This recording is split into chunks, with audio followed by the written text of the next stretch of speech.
ભરૂચની 4 સોસાયટીના રહીશો દ્વારા આગામી ચૂંટણીનો બહિષ્કાર કરતા બેનરો લગાવવામાં આવતા રાજકીય પક્ષોમાં પણ ખળભળાટ મચી જવા પામ્યો છે।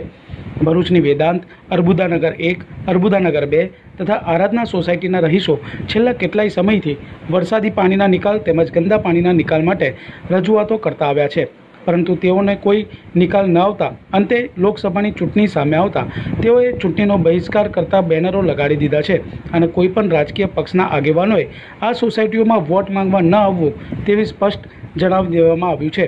આજરોજ રહીશોએ આ બેનરો લગાવી વિરોધ નોંધાવ્યો હતો। અમારી આ 4 જે સોસાયટી છે, અર્બુદા 1, અર્બુદા 2, આરાધના અને વેદાંત, આ 4 સોસાયટીમાં 12 વર્ષથી ગટરનો પ્રોબ્લેમ છે, બરાબર। એટલે ગટર લાઈન આવતી જ નથી। અમે જ્યારે કલેક્ટરશ્રીને મળવા ગયા ત્યારે આપ્યું કે ભાઈ આવશે આમ તેમ એ બધું આશ્વાસન આપ્યું। પછી 2-3 બેઠક કરી કે ભાઈ શું તમારો પ્રોબ્લેમ છે આમ તેમ એવી બધી બેઠક કરી।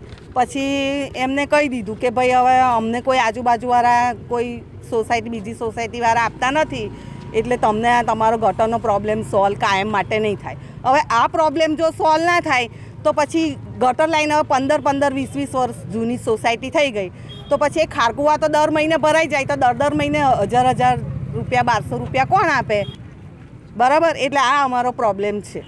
હવે એ અમારો પ્રોબ્લેમ છે તો પછી અમારો બી એક પ્રોબ્લેમ છે કે અમારે કોઈને વોટ આપવો નથી, બરાબર। અને અમારી 4 સોસાયટીના 1400 વોટ પડે એવું છે, તો અમારે કોઈને વોટ આપવો નથી। એટલે એ સમજી અને અમારી આ 4 સોસાયટીમાં કોઈએ પ્રવેશ કરવો નહીં। જય ભારત સાથે જણાવવાનું કે આજરોજ અમે અમારી અહીંયાની જે 4 સોસાયટી છે, વેદાંત સોસાયટી, અર્બુદા 1, અર્બુદા 2 અને આરાધના સોસાયટી, આ 4 સોસાયટીને એક વિકટ પ્રશ્ન અત્યારે સતાવી રહ્યો છે કે જે છે ગટર લાઇનની યોજના।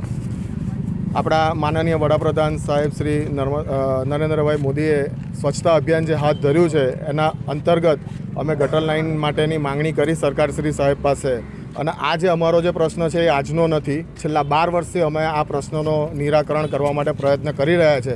જેના અનુસંધાનમાં અમે 18/9/2017ના રોજ કલેક્ટર શ્રી સાહેબને એક આવેદનપત્રક આપ્યું હતું, પણ જેના અનુસંધાનમાં કોઈપણ પ્રકારનું નિરાકરણ ન આવતા છેવટે અમે ફરીથી એકવાર 7/1/2019ના રોજ કલેક્ટર સાહેબશ્રીને રેલી સ્વરૂપે ગયા હતા અને આવેદનપત્રક આપ્યું હતું, પણ છતાં પણ એનો કોઈ નિરાકરણ નથી આવ્યું।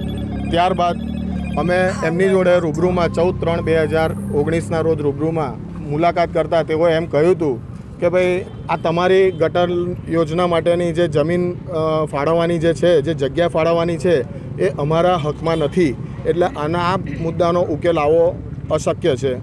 અને એના અમને કોઈ સંતુષ્ટ જવાબ ન મળતા છેવટે અમે આ 4 સોસાયટીના રહીશો એવું નક્કી કર્યું છે કે જેમાં અંદાજે 1400 વોટ જેટલી સંખ્યા છે, અમે 4 સોસાયટીના રહીશો એવું નક્કી કર્યું છે કે અમે આ ચૂંટણી પ્રક્રિયાનો બહિષ્કાર કરીશું, જેથી કરીને કોઈપણ રાજકીય પક્ષે આ 4 સોસાયટીમાં મત માંગવા માટે આવવાની હિંમત કરવી નહીં। જો અમારા પ્રશ્નોનો ઉકેલ સરકારશ્રી પાસે નહીં હોય તો અમારી પાસે આ છેલ્લો જ એક અભિગમ છે કે જેના દ્વારા અમે સરકારશ્રીને જાગૃત કરી શકીએ।